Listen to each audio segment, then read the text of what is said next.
Seguinos en nuestras redes sociales. Instagram, Twitter, Facebook, 24/7 Express UI. 11 horas 48 minutos, continuamos en 24/7 Express aquí por Bajo la Lupa Radio y ya le damos la bienvenida al Misterio de la Palabra con María García Marichal. Muy buenos días. Bonjour. Bonjour. ¿Qué tal? Muy buenos días. Ça va, merci. Me encanta. Algunas cosas tengo todavía en la memoria. Tengo que reflotar esa lengua hermosa que soy francés. Totalmente. Muy linda. Esas lenguas son musical, tan... Exacto. hermosa. Y hoy justamente vamos a hablar de un escritor francés de los más maravillosos que yo he leído, creo. Y que dio que hablar. Sí, absolutamente por tantas cosas. Exacto. Y después vamos a ver las cosas que le escribían. Porque le escribieron muchísimo. Se le llenaba la oficina de cartas. Estamos hablando de Julio Verne. En francés, Jules Gabriel Verne. Perfecto. Pero para nosotros va a ser Julio Verne, que es más fácil. Sí. Bueno, estamos hablando de un hombre de pleno siglo XIX, falleció en 1905. El 24 de marzo de 1905, o sea, mañana hace aniversario del fallecimiento de Julio Verne, y nació en 1825. El 8 de febrero de 1828, en Nantes, Francia, y falleció en Amiens, que fue el lugar donde se estableció en forma definitiva ya cuando era adulto. Tiene una historia muy particular. Una historia muy particular, sí, claro. Ya nosotras desde que nos vemos empezamos a hablar del tema. Claro, empezamos a hablar en cuanto empezamos a vernos. Sí, hay que hablar. Sí, una historia muy rica. Bueno, una vida bastante larga también, claro, ¿no? Sí, para la época estamos hablando de un hombre que vivió prácticamente 80 años, sí. En una época en la cual la expectativa de vida de los europeos era de 60, 61, 62. Un hombre de una vida prolífica, además, estuvo muy bien hasta los últimos tiempos. Sí, tuvo algunos problemas de salud, pero bueno, ahora después vamos a ir viendo, lo vamos a ir poquito conversando. Era hijo de Pierre Verne y de Sophie Allotte de la Fouillée. Tuvo 4 hermanos menores. El abuelo había sido notario, escribano de Luis XV, o sea que estamos hablando de que... Una historia familiar, claro. Y bueno... Estaban todos dedicados además a la parte de la jurisprudencia y la familia de la madre a los militares. Estamos hablando de Luis XV, Luis XVI, y el abuelo vivió plena Revolución Francesa, la época del terror. Entonces, estamos hablando de alguien con un bagaje de historia muy, muy rico. Estudió en París. Vamos a ver después que el padre hizo que su hermano Paul y él entraran en el seminario, porque claro, ser sacerdote en aquella época era algo como... prácticamente de cajón en las familias burguesas. Ellos eran burgueses con un nivel económico relativamente bueno para la época, pero claro, el hecho era de que generalmente el mayor de los hijos heredaba la casa, la pequeña fortuna o gran fortuna que hubiera, el otro generalmente era militar y uno de ellos tenía que ser cura, claro, o entrar en un monasterio. Entonces... fueron al seminario Paul y Julio, pero ninguno de los dos siguió la carrera monástica. Un padre muy exigente, ¿no? Un padre con el que cuando pudo rompió en forma definitiva y no quiso saber nada más de él. Nunca le volvió a pisar la casa. Le dijo, nunca más voy a pisar tu casa, y lo hizo, pero vamos a ir viendo cómo fue transcurriendo esa vida. Estudió Derecho, vamos a ir y venir dentro de él, ¿no? Pero era un hombre que leía tanto, Katy. No nos olvidemos que estamos además en la época del positivismo. Sí. El positivismo de Auguste Comte, ¿verdad? Estamos hablando de Comte y de quienes generaron todo ese movimiento en el cual la ciencia y a partir de la ciencia, la tecnología, iban a permitir un desarrollo desbordante a nivel económico, a nivel social, más allá de las enormes fracturas sociales que iba a haber, pero hay un deseo de saber. El positivismo la corriente filosófica positivista estaba convencida de que íbamos a poder saberlo todo a partir del método de la observación y la experimentación. Ni que hablar. Ya estamos en una época donde primaba la razón, ¿no? Por supuesto, ya pasamos toda la época donde la religión era la base del conocimiento, de un conocimiento que era sumamente, por supuesto, guiado hacia lo que era divino, y estamos hablando de un camino mucho más experimental. Metódico. Los métodos, ahí está. Entonces estamos hablando de un hombre que, claro, él quería saber. La sed de saber que tenía Julio Verne era algo insaciable. Por bueno, eso, se me vino a la mente también que en realidad también el enciclopedismo se da en Francia. por supuesto, viste que todo ese movimiento tan disruptivo que va a romper con todas lo que eran los cánones de los estudios, del conocimiento, del aprendizaje, hoy que estamos celebrando el Día del Aprendizaje, se rompe justamente en Francia, que fue durante mucho tiempo el foco cultural del mundo, podríamos decir del mundo occidental y cristiano. Porque por el otro lado estaba creciendo la cultura china, la cultura japonesa, Claro. pero el modelo a seguir, incluso para los rusos. Bueno, piénsense en Voltaire también, ¿no? Claro, Anterior, Voltaire, pero digo, hay claro, una base claro, muy fuerte. Por supuesto, Voltaire, Montesquieu, Diderot, Rousseau, Ujú, todos Descartes. ellos van a ser, van a ser fundamentales en este proceso. En esta época, por ejemplo, en la corte rusa, en la corte de los zares, se hablaba el francés. La lengua que se hablaba era el francés. Saber idiomas era saber la lengua francesa. Es que estaba dado también por el poder de Francia a nivel político, ¿no? Claro, fundamental.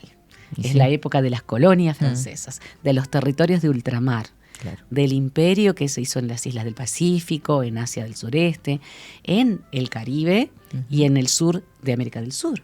No nos olvidemos que todavía tenemos el territorio de ultramar de la Guayana Francesa, Sí, hay que hablar. que sigue siendo parte del territorio, por más que tiene su gobierno y todo lo demás, está de alguna forma unido a la República Francesa. Así que si habrá historia, claro, el hombre quería saber muchísimo y vivía en un Ávido. lugar que era, claro, que era un invernadero de conocimientos, era una especie de lugar fermental. Latente, claro, me imagino. Claro, o sea, debe la ser. juventud de Debe ser algo las de bibliotecas. haber vivido eso, Mm. entrar a una biblioteca en la época posterior al iluminismo, la época del positivismo, tiene que haber sido algo fantástico. locura. Que además tuvieras todo a tu disposición, que pudieras ir e inscribirte e investigar, que no hubiera reparos. Estamos hablando ya de una población que empieza a ser alfabetizada en un gran porcentaje. Sí. Porque Época ya- de universidades. Claro, la creación de las universidades. Fíjate cuánto para que este hombre fuera un autor que iba a aclamar el mundo, porque sigue siendo aclamado por el mundo y por el cine y por la literatura y por la ciencia y la tecnología. Y ya van a saber por qué. Sí, porque fue un gran inspirador. Sí. Le encantaba la geología, le encantaba la geografía y dentro de la geografía le encantaba cartografiar. Hacía mapas, tomaba medidas. Hoy hablábamos fuera de micrófono, que tomaba medidas. Por ejemplo, calculaba la cantidad de agua de los océanos, calculaba dimensiones de territorios, es decir, era algo Una enciclopedia. era una enciclopedia. La astronomía, la oceanografía, 20.000 leguas de viaje submarino, es un tratado del conocimiento de la oceanografía de esa época. Y no, porque todo lo que él escribe está basado en lo que aprende científicamente. Sí. Entonces, era un hombre espectacular. Sus novelas no son fantaseadas, nosotros lo hablábamos recién, sino que se fundamentan en los conocimientos científicos, digamos, incorporados hacia ese momento. Y lo que no sabía, él lo deducía. Especulaba, conjeturaba, sacaba cuentas, usaba números. En la cartografía era capaz de utilizar las coordenadas geográficas, la latitud y la longitud, con una exactitud de un astrónomo o de un cartógrafo. Entonces, una inteligencia vastísima y un deseo de saber que yo creo que muchos de nosotros tienen. Sucede que hoy en día, afortunadamente, vivimos en una época de la democratización del conocimiento y de la información, ¿verdad? Pero tenemos que saber filtrarlo, porque a veces hay mucha información que es totalmente, digamos, poco útil, a veces que es desinformación. En este caso, él iba a lo que sabía que era genuino, y de allí también ponía en tela de juicio aquello que podía no serlo. Y él usaba mucho el sentido común. Que después vos tenés algo para leerle a nuestra audiencia, ¿verdad? Sí. ¿Quieres que lo lea ahora? Ay, me encantaría, porque Bueno. ya nos pinta Ya a nos un describe. Julio Verne. Esta frase es de Fernando Sabater, es una revista viejísima esto, Mirá. hay cuadernillos de literatura que, bueno, sobre todo antes, ¿no? Ahora se ha digitalizado muchísimo Pero todo. Este es estudiábamos. del 92, sí, Silvia Puentes. Silvia Puentes de Allanar, Sí. una gran amiga, a quien saludo desde aquí. Leer a Verne es como subir en un globo sin lastre, como cabalgar en una cometa, como dejarse arrastrar al abismo por una insondable catarata, y todo ello dentro del más estricto y hasta prosaico sentido común. Fernando Sabater. No puede ser más claro y no puede ser más preciso al momento de describir a este gigante. Totalmente. A este gigante de las letras. Imaginó cómo la ciencia se podía aplicar a la tecnología y se considera que es el vanguardista de la ciencia ficción. Algunos lo llaman profeta científico. Con enorme exactitud escribió sobre cohetes espaciales, submarinos, 20.000 leguas de viaje submarino, Claro. misiles, el aire acondicionado. Describió el aire acondicionado. No. Increíble. No. O sea, imagínense, para todos los que están escuchando, que nada de esto existía. Nada, era totalmente, era inexistente, solamente podía estar en la teorización de algún científico. Claro, por ejemplo, lo del submarino fue creado realmente 50 años después Claro. de la creación del libro. Y los tecnólogos, los científicos que crearon el submarino, muchos de ellos se inspiraron en el sentido común de este autor. Claro. No estamos hablando, porque lo llaman profeta científico, pero aclaremos, no fue ningún Nostradamus de la ciencia y la tecnología, no fue un profeta, fue un hombre cuyo sentido común, como dice Sabater, cuyo sentido común se aplicó de la ciencia a la tecnología. ¿Qué pasaría si nosotros esto, científicamente comprobado, lo aplicáramos tecnológicamente? ¿Cómo sería?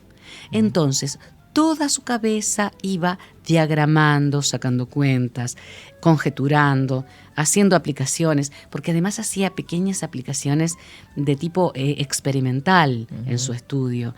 Entonces, fue realmente un sabio. Posiblemente si él se hubiera dedicado a la ciencia y a investigar y a poner en tela de juicio lo que realmente no era cierto, posiblemente hubiera sido un gran sabio, pero se dedicó a crear estas delicias que nosotros leemos ahora. Y que son fuente de conocimiento también. Por Ni que supuesto, hablar. no hay duda. Fue magnífico. En 1869 publicó 5 semanas en Globo. Esta fue su primera novela. Y fue tal el éxito que el editor Hetzel, que fue su editor de toda la vida, P.J. Hetzel, le propuso un contrato extraordinario. Le propuso pagarle 200.000 francos anuales por 20 años con la condición de que escribiera 2 novelas al año. ¿Y cuántas escribió? Por favor. Algunas ni las he leído, No, a pesar sí. de que tengo una vida bastante larga. No las he leído. Por ejemplo, Las Islas Negras. Leí hace poco tiempo una que es interesantísima, que es El Rayo Verde, que es muy buena y está basada también en elementos puramente científicos y que yo la recomiendo porque es cortita para aquellos chicos, por ejemplo, que les gusta leer novelas cortas. Las Indias Negras está en 2 libritos. Es decir, y son tan encantadores de leer porque tenía una prosa muy fina, era a veces poético, era un poseedor de un vocabulario tan adecuado para la gente que leía. No era un vocabulario árido, científico, técnico, sino que era un vocabulario de un gran escritor que era capaz de bajar a tierra, de bajar a nuestra capacidad de comprensión, todo eso que era tan científico y que si tú lo leías en un libro académico resultaba incomprensible. Claro. Él lo llevaba con su sentido común, lo llevaba al lector cotidiano, al que leía, y por eso pasaron cosas muy, muy curiosas en la vida de Julio Verne. Sí, bueno, acá yo me anoté 64 novelas y 80 publicaciones. ¿Qué te ¿no? parece? ¿Qué No, te no. parece? Tendría que haber vivido mucho más para seguir escribiendo. Fue magnífico. Este compromiso él lo asumió. En ese momento dijo sí, ya estaba casado, se había casado con una señora viuda que tenía mucho dinero. Algunos biógrafos dicen de él que optó por tomar decisiones adecuadas en los momentos oportunos. El hecho, por ejemplo, de independizarse económicamente, casado con una persona que tenía dinero, le permitió romper con su padre. ¿En qué momento fue, no? Sí. Esa ruptura. Fue además, dijo, no voy a pisar nunca más tu casa. jamás. Y no pisó nunca más la casa paterna. El padre quería que hiciera derecho. Exacto. E incluso lo hizo. Sí, sí. Pero Él no era estudió, lo que le gustaba. Se realmente. graduó como doctor en Derecho. Todo de alguna forma para tener contento a ese padre, porque de alguna forma él quería congraciarse con aquel padre que en un momento especial de su vida le había dado una paliza públicamente. Y ¿Cuál vos fue ese sabés, momento? y vos sabés la historia, ¿verdad? Sí. A los 11 años. Sí. ¿Te acordás lo que quería hacer, Catherine? Ay, no. Quería tener dinero para comprar un collar de perlas, ¿era? Sí, un collar de coral. De coral para una prima. para una enamorada. Él estaba enamorado de su prima, que era un poquitito mayor que él, y quería comprarle un collar de coral. Entonces, ¿qué fue a hacer? Se embarcó, se iba en una fragata a las Indias, que en ese momento eran las zonas del sureste asiático, para poder comprarle un collar de coral a su prima. Imagínate el romanticismo. Bueno, estamos también en plena época romántica, ¿no? Tremendo. Dentro de la literatura. Con 11 años. Claro, uno lo imagina ahora 11 años. Claro. Son niños. Pero en aquel momento crecían un poquito más. Sería como un adolescente de Era hoy, un capaz. adolescente de ahora. Pero vos imagínate un adolescente de 11 años subiéndose a una fragata para ir a buscar. Claro, cuando el padre supo, fue hasta el puerto, lo desembarcó y le dio una paliza públicamente. Ay, pobre. Entonces, vos sabés que a mí me da tanto dolor eso. No olvidemos, contextualicemos, en aquel momento darle una paliza a un hijo no estaba dentro de las cosas que podían condenarse. Hasta empezado el siglo XX. Por incluso. supuesto, hasta bien avanzado en algunos casos. Entonces, ¿qué sucedió?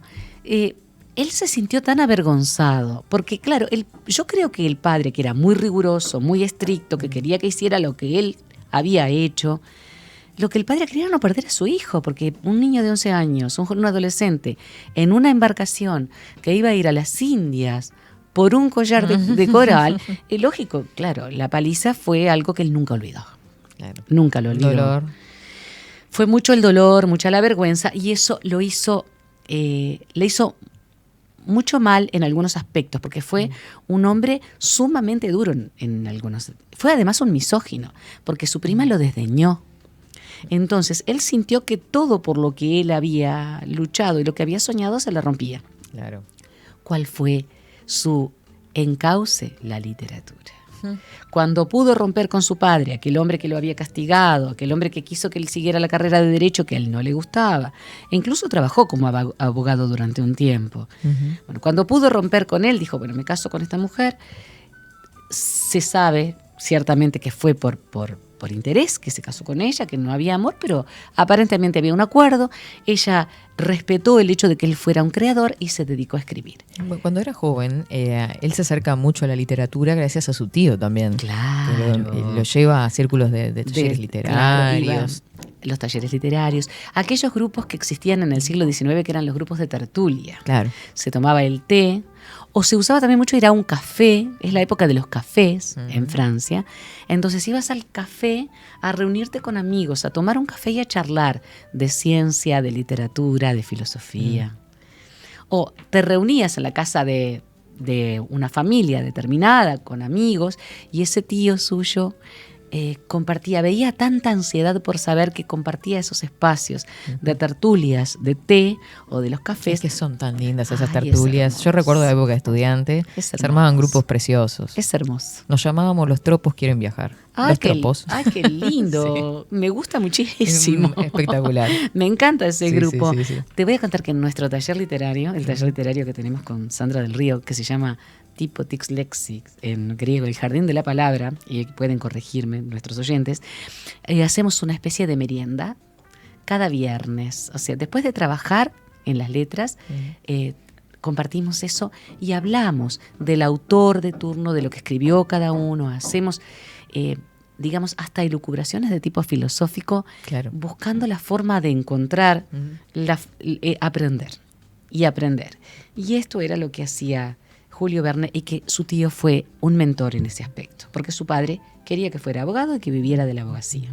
Y eso no estaba dispuesto a hacerlo nuestro querido Jules. Bueno, habíamos comentado que a los 8 años ingresó con su hermano al seminario de Saint-Donatien y que dejó después para estudiar filosofía y retórica. Se graduó en 1848 como doctor en Derecho y al mismo tiempo escribía. Escribió principalmente dramaturgia, pero no tuvo mucho éxito con las obras de teatro. Lo suyo era algo nuevo. Él quería algo fantástico. La fantasía para él era nutrición, para su cerebro, para su emoción. Y allí canalizó todos esos sentimientos negativos que tenía. También. Lo canalizó por ese lado. Digamos, fue una forma de sanar su misoginia originada por aquel desprecio que en aquel momento, en un caballero muy idealista, el desprecio de su dama, el desprecio de su amor, era como una especie de que le hacías la cruz. De golpe. Un golpe muy fuerte. Bueno, entonces era misógino. No lo juzguemos mal porque estamos hablando del siglo XIX. Claro. Además de eso, no quería ser abogado. Él quería vivir un mundo en el que los héroes fueran, gallardos, fueran caballeros, fueran buena gente. Claro. Quisieran aprender, quisieran recorrer mundo. El globo sin lastre. El querer recorrer el mundo. Y bueno, y está, por ejemplo, 5 semanas en globo, y está, además del 20.000 leguas de viaje submarino, está la del globo aerostático. Sí. ¿Cómo se llama esa maravilla? A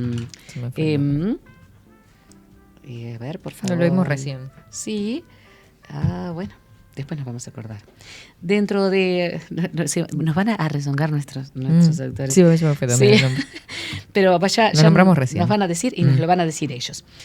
No tuvo éxito con sus obras teatrales. Fue además secretario de Sevestre en el Théâtre Lyrique y publicó algunos relatos como Martín Paz, un nombre español. En 1857 fue agente de bolsa, empezó a viajar por Europa, estuvo en Inglaterra, estuvo en Escocia, viajó por los países nórdicos, después recorrió parte de América del Norte, Canadá, los Estados Unidos. Y ese conocimiento geográfico in situ también le permitió mucho la descripción. Fue un gran descriptor. La vuelta al mundo en 80 días. Bueno, y que después se termina llevando adelante también. Exacto, por una persona claro, que se hace quiso un viaje. probar. Se Ahí quiso tenemos probar. el globo aerostático. Y cómo, no vamos a espolear para aquellos que no lo leyeron, cómo hace con el conocimiento de la rotación terrestre y del tiempo de rotación, de los usos horarios, uso con H, y de las zonas horarias, hace un cálculo perfecto para hacer su aventura realidad. Estoy hablando, por supuesto, del protagonista. Hay una película estupenda. Bueno, muchas de sus novelas se llevaron al cine. Bueno, Viaje al centro de la Tierra, creo que hay más de una. Sí. Hay una relativamente reciente. Sí. También La vuelta al mundo en 80 días. Hay una película con Cantinflas que está muy, muy linda. También se hizo De la Tierra a la Luna, 20.000 leguas de viaje submarino. Bueno, que en realidad en ese primer viaje a la Luna, que esta obra es de... lo tenía anotado por acá, 1865, exacto, viaje de la Tierra a la Luna. Sí. Y 100 años después, 1968, se da el primer viaje a la Luna. Y la idea del cohete, ¿no? Sí. Que después va a ser lamentablemente muy tenido en cuenta en la época de la Segunda Guerra Mundial en los misiles, pero el cohete como un impulsor de la nave espacial es una idea de Julio Verne. Entonces, hablamos de un visionario. No hay duda de que es un visionario. ¿Cuántos libros? Vos hablaste de 64 novelas, ¿verdad? Sí. De la Tierra a la Luna fue tan impactante, y habla solamente de la preparación del viaje, que es de 1865, fue tan impactante que en su despacho se desbordaba de gente que le escribía porque quería un viaje para el próximo viaje lunar. Entonces quería la próxima. Querían pagarle para que lo llevara a la Luna. Y estábamos hablando de que era tan realista lo que escribía, que fue tenido en cuenta por muchas personas como que era auténtico, como que era genuino. Entonces ese es su segundo libro, que se llama Alrededor de la Luna. Claro. Que si no me equivoco es del 70 y algo, ¿no? No, del 70, 1870. Las aventuras del capitán Hatteras o Hatteras de 1866, Los hijos del capitán Grant. Bueno, la maravillosa de 1870 también, 20.000 leguas de viaje submarino, que es un compendio oceanográfico. Porque nosotros vamos a observar que la novela más o menos discurre de esta manera. El naturalista Aronnax, que es francés por supuesto, el arponero Ned Land, que es oriundo de los países nórdicos o de Canadá, de esa zona que en ese momento también formaba parte de la Commonwealth, ¿no? Conseil, que es consejo en realidad en castellano, que es viene a ser el ayudante y secretario de Aronnax, van en una fragata porque hay la noticia de que un monstruo aparece cerca de las costas en Europa. Y van a ver, como él es naturalista, lo invitan a ir. La fragata, en un determinado momento, queda a la deriva, se hunde y se salvan muy poquitas personas, y en el lomo del monstruo aparecen Aronnax, Conseil, que es su secretario, y Ned Land, el arponero. Pero resulta que el monstruo es de acero. Y ahí son invitados por el capitán Nemo, que es el capitán de este submarino, el primer submarino del que se tiene conocimiento, es sobre el que escribe Julio Verne. ¿Cómo se le ocurrió eso, no? Que ni siquiera existía. Por supuesto. Lo creó. Pero además la forma en que él habla de cómo está construido es perfectamente razonable. Sí. Fácil de llevar adelante, o sea, de crear, claro, en realidad, a partir de esa por eso descripción. fue un visionario, y por esa razón fue también, inspiración de muchos tecnólogos, de aquellos que llevaron la ciencia a la tecnología. Claro.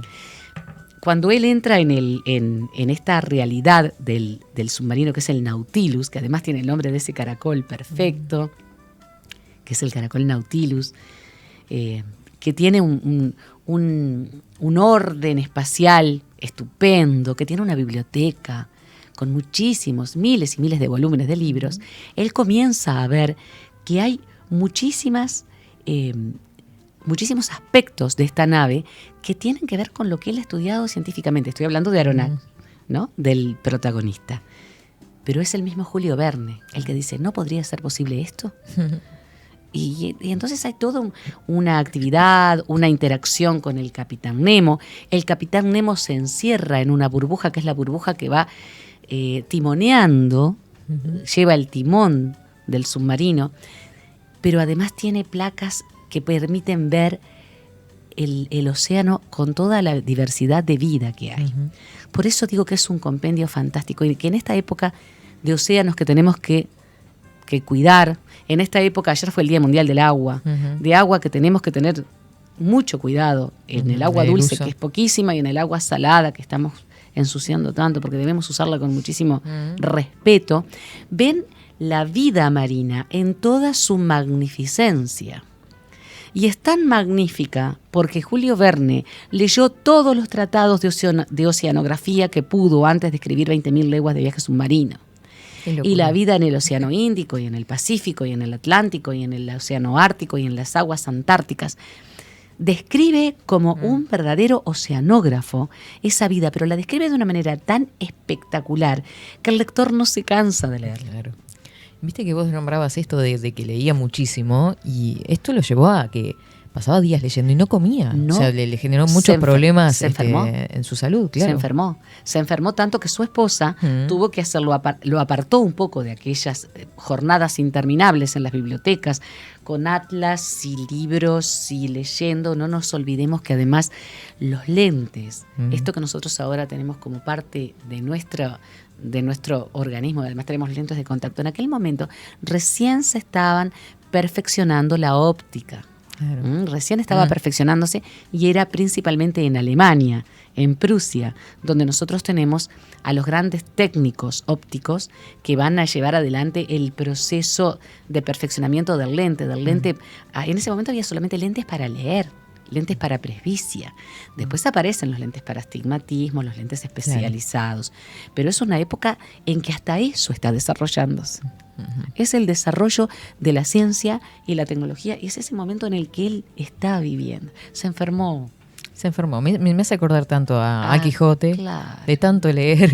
Novelas de caballería, sí, quedó esquelético. Bueno, y a Julio Verne le pasó bastante similar. Sí. Bueno, incluso una de las causas de su fallecimiento, o la causa de su fallecimiento, es por una enfermedad, ¿no? Sí, se enferma y va acumulando enfermedades, porque además empieza a deteriorarse su salud. Claro. Se empieza a deteriorar, empieza a tener enfermedades degenerativas, incluso después recibió un disparo, porque además de todo eso tuvo tiempo para dedicarse a la política. Sí.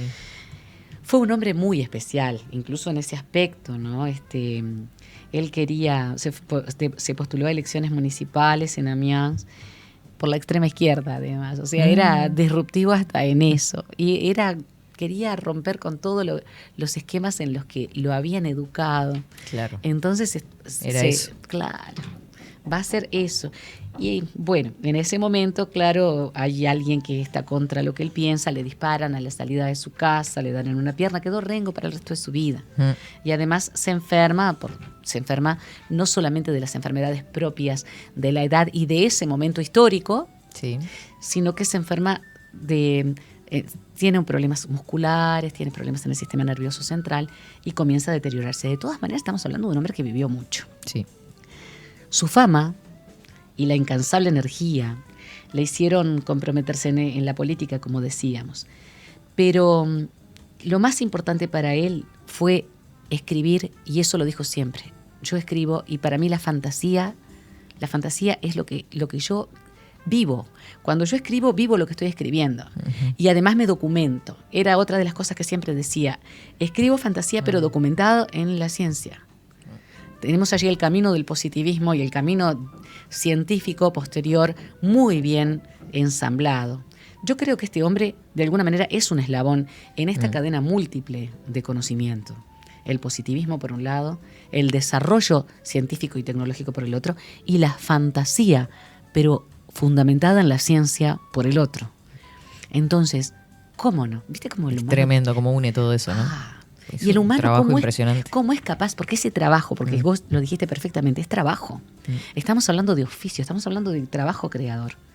Porque hay que sacar cuentas y hay que medir y hay que cartografiar. Por ejemplo, en Viaje al centro de la Tierra, el mismo Julio Verne hace un mapa de Islandia.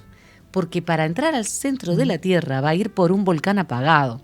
No nos olvidemos que Islandia está en plena dorsal atlántica. La isla es una isla, pero además es un reino, es un país independiente. Está atravesada por la dorsal atlántica, que es la cordillera. Las dorsales son cordilleras submarinas. Y las dorsales en los océanos se corresponden con una fractura en las placas. Es decir, es un área de expansión oceánica. El océano, el fondo oceánico se expande. El magma del manto sube al fondo oceánico y va separando, es roca en estado incandescente, va separando las partes de las placas. E Islandia es extremadamente volcánica.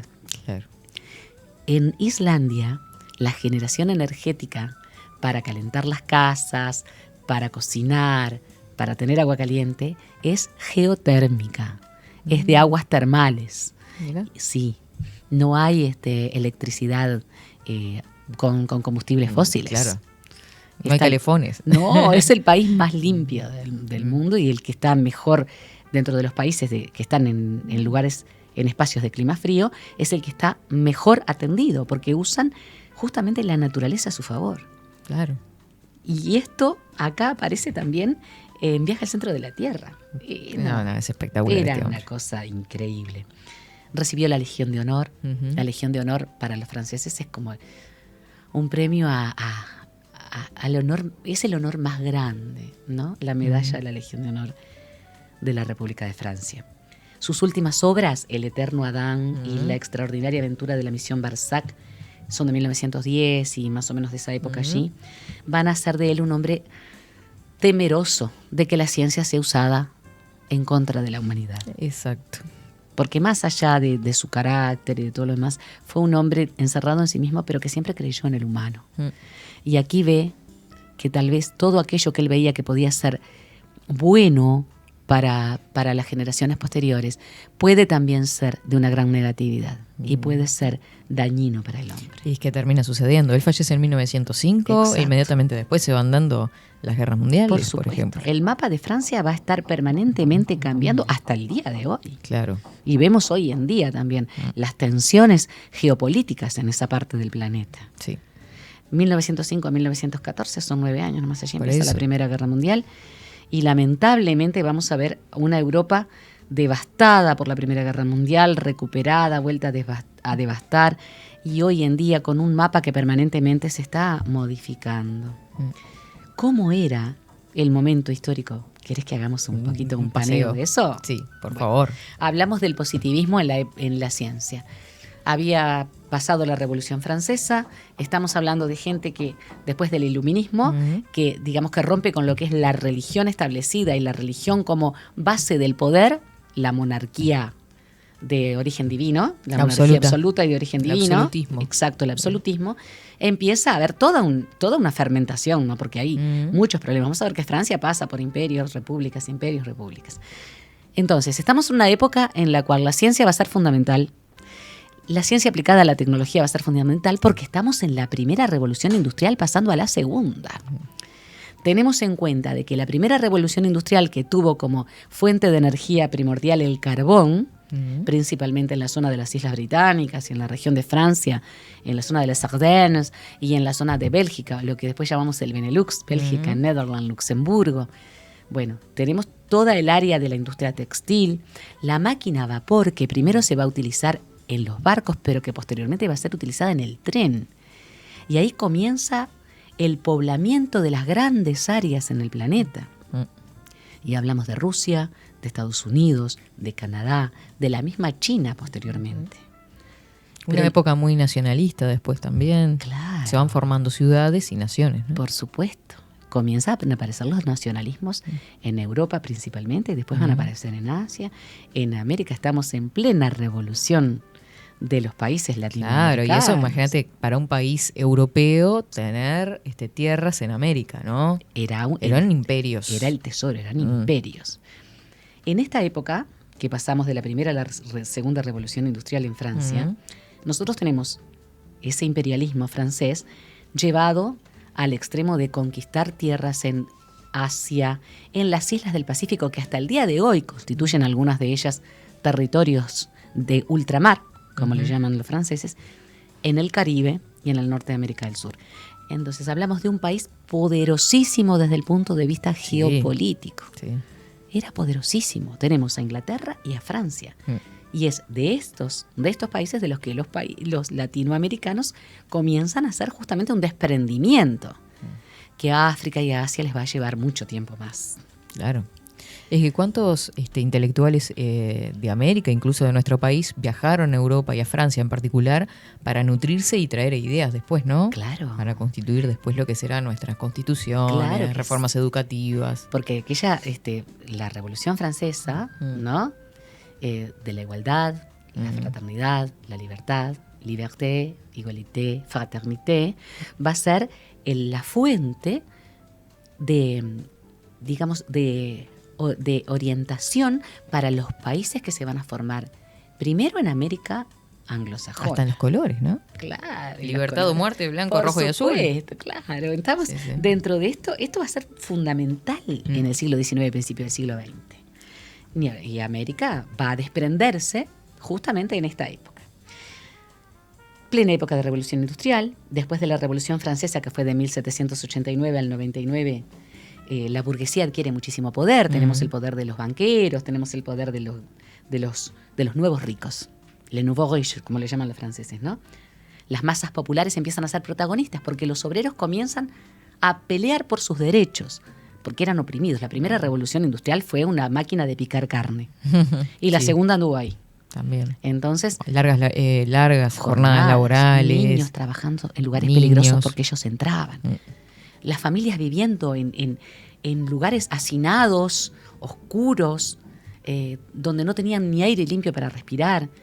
El carbón, que era la fuente de energía, el polvo del carbón ocupándolo todo. Estamos hablando de enfermedades, muertes terribles, ¿no? Muertes prematuras, niños, una mortalidad infantil altísima. Cuando se pasa la segunda revolución industrial y comienza el petróleo a ser el eje de la industria, cambia esto, pero también hay un cambio social, porque los obreros se van a sindicalizar y van a empezar a pelear por sus derechos, porque habían sido pasados por encima como con una máquina aplanadora. La primera República Francesa fue proclamada en 1792, pero en 1804 es abolida por Napoleón Bonaparte. No nos olvidemos que es la era napoleónica también. Y años. Y tenemos un imperio que además intenta unificar Europa. Y luego vamos a tener en la Segunda Guerra Mundial otro nacionalista. Es que son las causas, ¿no? Esas son claro las causas sí. de la Guerra Mundial. Claro que sí. El talento militar de Napoleón no puede de ninguna manera dejarse de lado porque casi logra. Creo que fue la campaña a Rusia, la campaña rusa, lo que hace que Napoleón caiga. Y bueno, y la batalla de Waterloo que fue determinante para él, ¿no? Pero Napoleón fue un estratega impresionante, casi logra. Después vamos a tener más adelante la historia repetida con Adolf Hitler. Uh-huh. Acá la nobleza va a perder aquellos privilegios en la época de la burguesía y en la época napoleónica. En 1830 hay una nueva revolución en Francia. Los liberales se enfrentan al gobierno napoleónico. Deja de ser el antiguo régimen para volver a una monarquía liberal. Es lo que se llamó la monarquía de Julio. No me acuerdo muy bien de eso. Uh-huh. O sea, no me acuerdo de haberlo leído. Uh-huh. Claro que no lo viví. Pero no me acuerdo muy bien cómo fue esa monarquía de Julio de 1830 a 1848, que fue más liberal.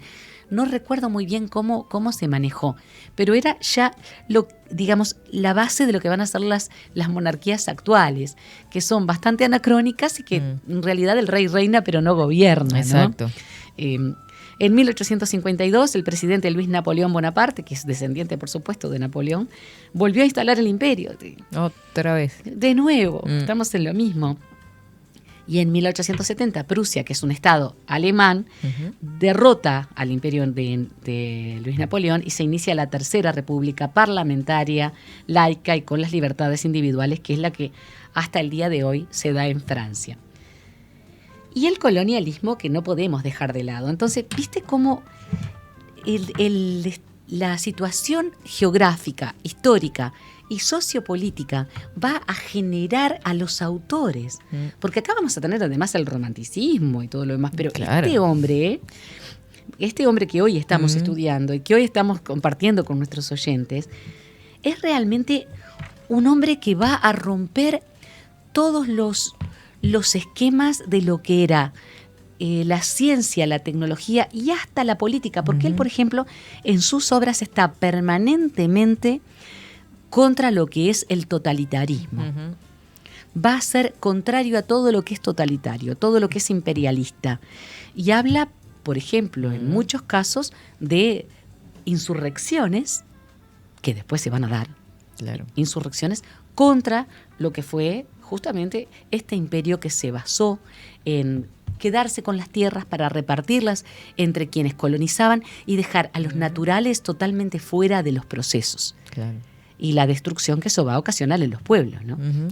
Vos sabés que hay una obra que se encontró en una caja fuerte, cerca de 1989, por ahí, o sea, muchísimo tiempo después de su fallecimiento, que es París en el siglo XX. ¡Ay, qué impresionante! Y que justamente lo que describe es una sociedad totalmente modernizada, y el miedo que él tenía, con eso que haces referencia, a la pérdida de la sensibilidad, ¿no? ¿Te das cuenta? Lo visionario de este hombre. No sabía. Que es lo que estamos viviendo en realidad hoy, ¿no? Qué dato impresionante el que me das. No lo tenía, ¿sabes? O sea, él tenía miedo de una sociedad mecanizada, claro, totalmente industrializada, que prácticamente es lo que estamos viviendo ahora hoy en día. ¿Vos te das cuenta? Sí, sí. Es increíble.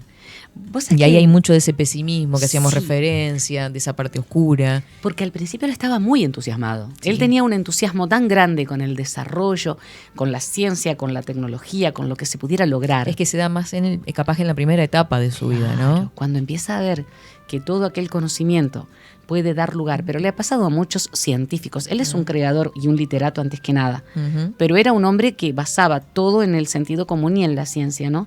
Muchos científicos se vieron también apabullados por cómo fue utilizado el conocimiento. Y me acuerdo de Einstein en este momento, por ejemplo. Sí.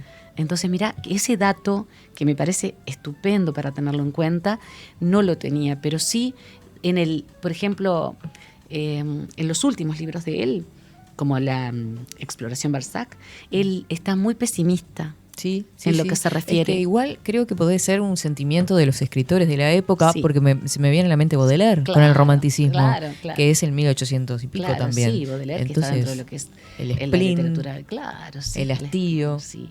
Que ahí, bueno, ahí juegan otras cosas en la vida de Sí, Baudelaire que en por algún supuesto, momento veremos. Por supuesto que sí. Y me quedo con una frase también que dijo Verne, que está escrita por ahí, con respecto a todo lo que hemos hablado de lo visionario que él fue.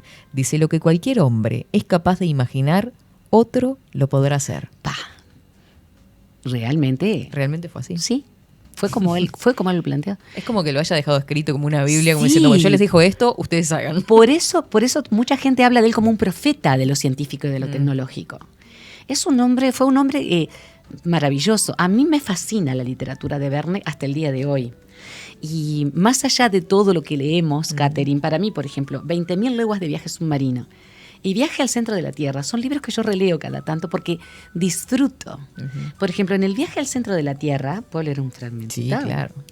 Fíjate. En el capítulo 15 habla del volcán apagado, del volcán por los que ellos van a entrar al centro de la Tierra. Vos fíjate que quiso hacerse eso en algún momento en los años 60 y 70. Yo crecí en los años 60, ¿no? Entonces yo me acuerdo de gente que quiso meterse en los cráteres, y no estoy hablando de gente, profesores de geografía, estoy hablando de científicos, a ver hasta dónde llegaba. Claro, el problema es que cuando vos te encontrás con un volcán extinto o apagado, te encontrás con una especie de tapón de roca. Hay también obsidiana, porque seguramente algunos de los chicos que nos escuchan, ¿y la obsidiana existe? Sí, la obsidiana es una roca magmática cristalizada, negra, es basalto muy sometido a altísimas presiones y temperaturas, muy cortante, muy afilada. Hay obsidiana, sí, en muchos volcanes. Y hay también diamantes en muchas cuencas volcánicas, pero allí es donde el carbono fue sometido a presiones más grandes. Pero hubo gente que quiso saber si a través de un cráter volcánico se podía llegar hasta el centro de la Tierra, cosa que por supuesto es impracticable debido a las altas densidades, a las temperaturas imposibles. De pronto una máquina en un futuro lo puede hacer, ¿no? De pronto No lo una sabemos. máquina lo puede hacer. Este científico, su sobrino, que además está desilusionado del amor, fíjate vos, Julio Verne, el sobrino tiene que ser Julio Verne, lógicamente, quiere ir hasta el centro de la Tierra para ver qué hay, cómo es, y se puede haber la posibilidad de que la Tierra sea hueca y haya un mundo dentro de ella.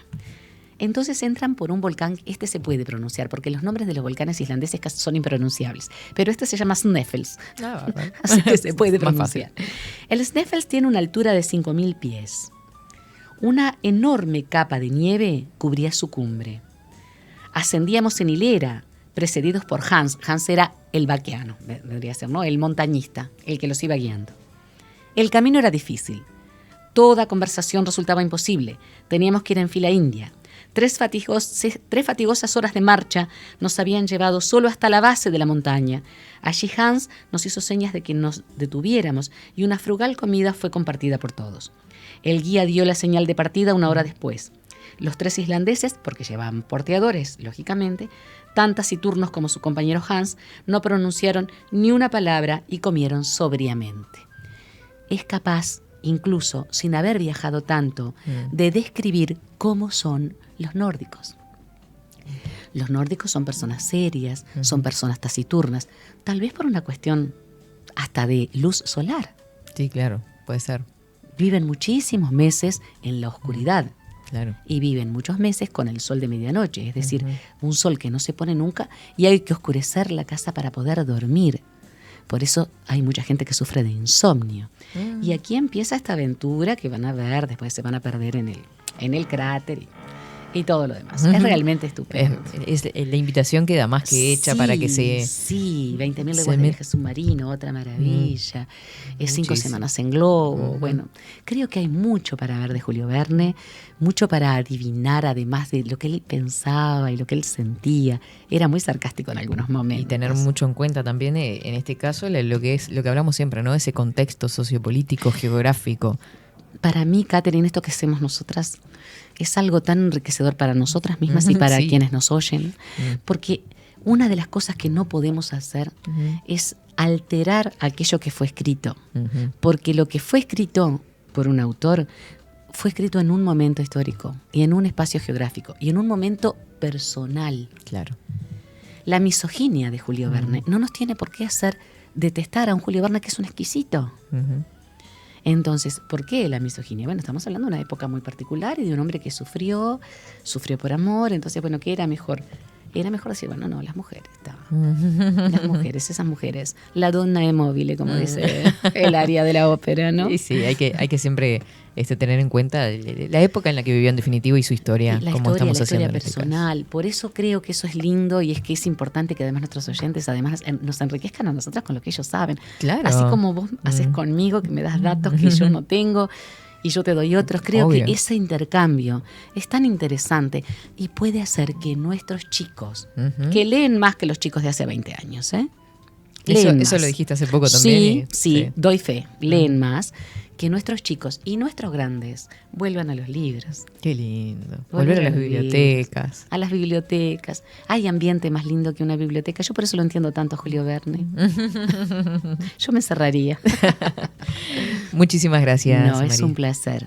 Un placer. Seguimos buscando el misterio de la palabra. Seguimos buscando y nos reencontramos el próximo jueves, por supuesto. Hasta la próxima. Pasado el misterio de la palabra con María García Marichal. 24/7 Express.